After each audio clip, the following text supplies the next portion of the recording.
Osmanlı tarihinde Lale Devri olarak isimlendirilen dönemin iki yönü vardır.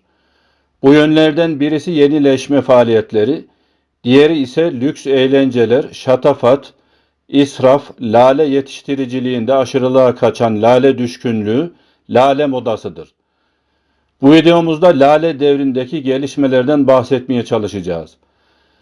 Lale Devri Osmanlı tarihinde 1718-1730 yılları arasında geçen zaman dilimidir. Aslında Osmanlı tarihinde böyle bir isimlendirme yoktur. Lale Devri tabirini ilk defa ünlü şairimiz Yahya Kemal kullanmıştır. Başta Haliç ve Boğaz içinde lale yetiştiriciliğinin moda haline almasından dolayı bu isimlendirmeyi yapmıştır. Daha sonra tarihçi Ahmet Refik Altınay, 1913 tarihinde İktam gazetesinde bir makale tefrika eder. Bu makale 2 yıl sonra kitap olarak yayınlanır. Hem makalenin ve hem de kitabın başlığında Lale Devri tabiri kullanılır. Yahya Kemal'in ve tarihçi Ahmet Refik Altınay'ın Lale Devri isimlendirmesi, Osmanlı tarihçiliğinde bu isimlendirmeye yaygınlık kazandırmıştır. Lale Devri'nin iki yönünden bahsetmiştik. Bunlardan biri bu devirde ilim ve teknikte, ekonomide, edebiyat ve sanatta, diplomaside ve gündelik hayatta birçok yeniliğin hayata geçirildiği gelişmelerdir. İlk önce bunlara bir bakalım. Bu devirde tahta Sultan 3. Ahmet oturuyordu. Sadrazamlık makamında da Nevşehirli damat İbrahim Paşa vardı. Nevşehirli damat İbrahim Paşa'nın uzun sadaret yıllarını içine alan ve 1730'da patrona Halil isyanı ile sona eren bu dönemde Batı ile siyasi, ekonomik ve kültürel ilişkiler geliştirilmiştir. Vezir-i Azam Nevşehirli damat İbrahim Paşa yenileşmeye taraftar bir devlet adamıdır. Onun sadaret döneminde Avrupa'ya yön döndürülmeye başlanır. Batı'nın siyasi, ekonomik ve kültürel gelişmelerinden imkan nispetinde istifade edilmeye çalışılır. Paris'e, Viyana ve Moskova'ya gönderilen elçilerden sadece diplomatik ve ticari antlaşmaları imzalamaları değil, Avrupa diplomasisi ve askeri gücü hakkında bilgi edinmeleri de istenir. Paris'e gönderilen 28 Çelebi Mehmet Efendi, başta eğitim olmak üzere Fransa'dan çok etkilenir ve bunu İstanbul'a taşır. Bu arada Fransa ile ticari ilişkiler de gelişir. Bu dönemde yenileşme adına meydana gelen en önemli gelişme, Mehmet Said Efendi ve İbrahim Müteferrika'nın gayretleriyle kurulan matbaadır. Lale Devri'ndeki diğer önemli gelişmelerden bazıları da şunlardır. Bu dönemde çağdaş anlamda ilk yangın söndürme kurumu olan Tulumbacı Ocağı kurulmuş, Boğaz güvenliği için Kız Kulesi'ne fener konulmuştur. Tersane ıslah edilmiş ve ilk defa 3 ambarlı gemilerin yapımına başlanmıştır. Dönemin sadrazamı Nevşehirli damat İbrahim Paşa, sanat ve edebiyata ilgi duyan bir şahsiyet olup, ünlü şair, musiki şinas ve sanatkarları etrafında toplar. Osmanlı ülkesi dışına el yazması kitap çıkarılmasını yasaklar. Lale Devri'ndeki en önemli gelişmelerden birisi de resmi tercüme heyetinin kurulmuş olmasıdır. Bu heyet doğudan ve batıdan önemli eserleri Türkçe'ye çevirmeye başlar. Bunun yanında sistemli bir telif faaliyetine de girişilir. Bazı eserler Türkçeden Fransızca'ya çevrilir. Osmanlı tarihinde ilk defa yenileşme meselesi tartışılır. Topkapı Sarayı'nda, Yeni Cami'de ve damat İbrahim Paşa'nın Şehzadebaşı'ndaki külliyesi içinde kütüphaneler tesis edilir. Saray kütüphanesinde dersler yapılır. Çiniciliği geliştirmek için Tekfur Sarayı'nda bir Çini imalathanesi kurulur. İznik ve Kütahya imalathaneleri tamir edilir, kiremit imalatına başlanır. Dokuma atölyesi açılır, esnaf denetlenmeye başlanır, iç ve dış ticaret geliştirilir.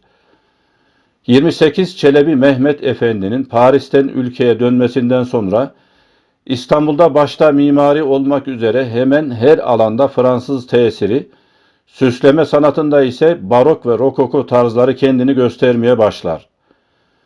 Tıp alanında da gelişmeler olur. İmtihansız tabipler meslekten uzaklaştırılır. Birçok eser kaleme alınır. Bazı hastalıklara, özellikle çiçek hastalığına karşı aşı yapılır. Boğaziçi ve Haliç kıyıları köşkler ve kasırlarla donatılır. Köşklerin en önemlisi İbrahim Paşa'nın gayretiyle 2 ayda tamamlanan ve bu dönemin sembollerinden birisi haline gelen Kağıthane'deki Sadabat Kasrı'dır. Devlet adamları tarafından bu mekan kısa sürede şenlendirilir. Kağıthane Deresi'nin 2 tarafı beyaz köşklerle donatılır. Ayrıca Üsküdar ve Kadıköy sahillerinde de diğer bazı semtlerde de köşkler yapılır. Bu dönemde yapılan çeşmelerden de söz etmemiz lazım. Çeşmelerin en önemlisi Babı Hümayun önündeki 3. Ahmet Çeşmesi'dir. Bu yapı daha sonra Azapkapı, Tophane ve Üsküdar Meydanı'nda yapılanlara da örnek olmuştur. Bu arada şehrin temizliğine de özen gösterilir. Surlar tamir edilir. Birçok köşesi güzel ve hoş bahçelerle süslenir. Damat İbrahim Paşa 3. Ahmet'e daima sükunet ve neşeli bir ortam hazırlamaya gayret göstermiş. Bu istikamette yapılan eğlence ve şenliklerin sembolü de lale olmuştur. Sadece bahçelerin değil, pencere pervazlarının da en gözde çiçeği olan lalenin 839 türü yetiştirilir. Yeni türlerin üretimi için yarışmalar düzenlenir. Lale soğanlarının fiyatı çok artınca idare fiyat artışlarını önlemek amacıyla Ekim 1722'de bir ferman çıkarmak ve lale fiyatlarına narh koymak zorunda kalır. Çiçekçilik bu dönemde gelişerek bir meslek haline gelmiş ve bu alanda kitaplar yazılmıştır. Şimdi de bu devrin ikinci yönü olan eğlence, israf ve lale yetiştiriciliğinin moda haline gelen gelişmelerine bakalım. Sadrazam İbrahim Paşa'nın sadareti müddetince yaz geceleri lale eğlenceleri ve kışın helva sohbetleri ile vakit geçirilirdi. İstanbul halkının mühim bir kısmı da bu eğlenceleri taklit ederek kendilerine göre eğlence tertip ederlerdi. Padişah da kendi sarayındaki eğlencelerden başka zaman zaman bu lale ve helva sohbetlerine katılırdı. Saraydaki eğlencelere ise sadrazam dışında devletin ileri gelen erkanı da davet edilirdi.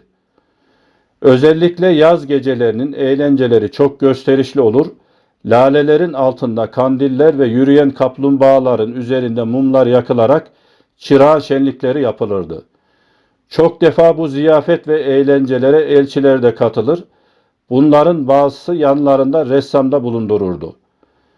Geçmiş asırlara göre iyice dünyevileşen eğlenceler geniş halk kitlelerince de benimsenmiş ve sık sık verilen ziyafetler sonunda nişan talimleri, at ve yüzme yarışları, güreş ve benzeri etkinlikler yapılmıştır.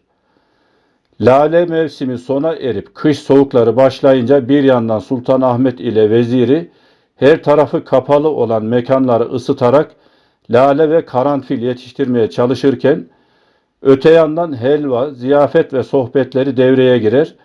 Yapılan şölenlere şairler, edipler ve musiki şinaslar da davet edilirdi. Başta padişah ve sadrazam olmak üzere devlet ricalinin israfa varan eğlence düşkünlükleri bazı kesimleri rahatsız etmeye başlar.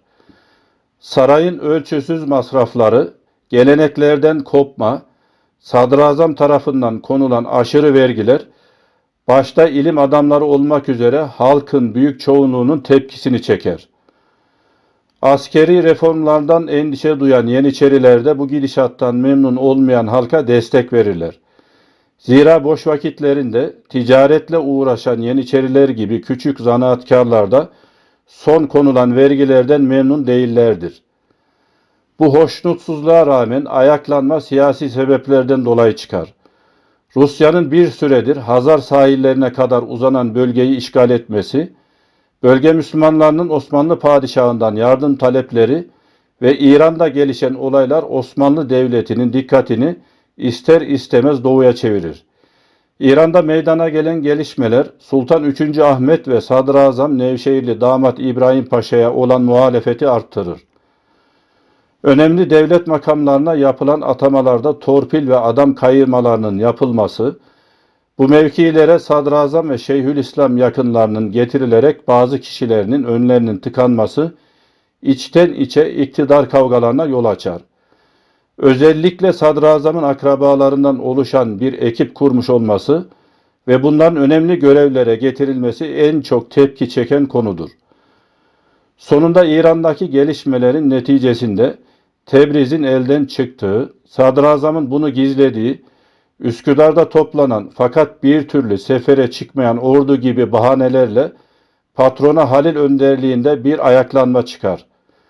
Patrona Halil isyanı olarak bilinen bu ayaklanma sırasında damadı İbrahim Paşa'yı feda eden 3. Ahmet, asilerin isteği üzerine tahtı da yeğeni 1. Mahmud'a terk etmek zorunda kalır. Saltanatının ilk yıllarında asilerin isteklerine boyun eğen yeni padişah, onların lale bahçelerini, köşkleri ve diğer eğlence yerlerini tahrip etmesine engel olamaz. Böylece bu dönemin zevk ve eğlenceye bakan yönü sona erdiyse de yenileşme ve batıya açılım faaliyetleri devam eder. Bu videonun da sonuna gelmiş bulunuyoruz. Tekrar görüşmek üzere, hoşça kalın.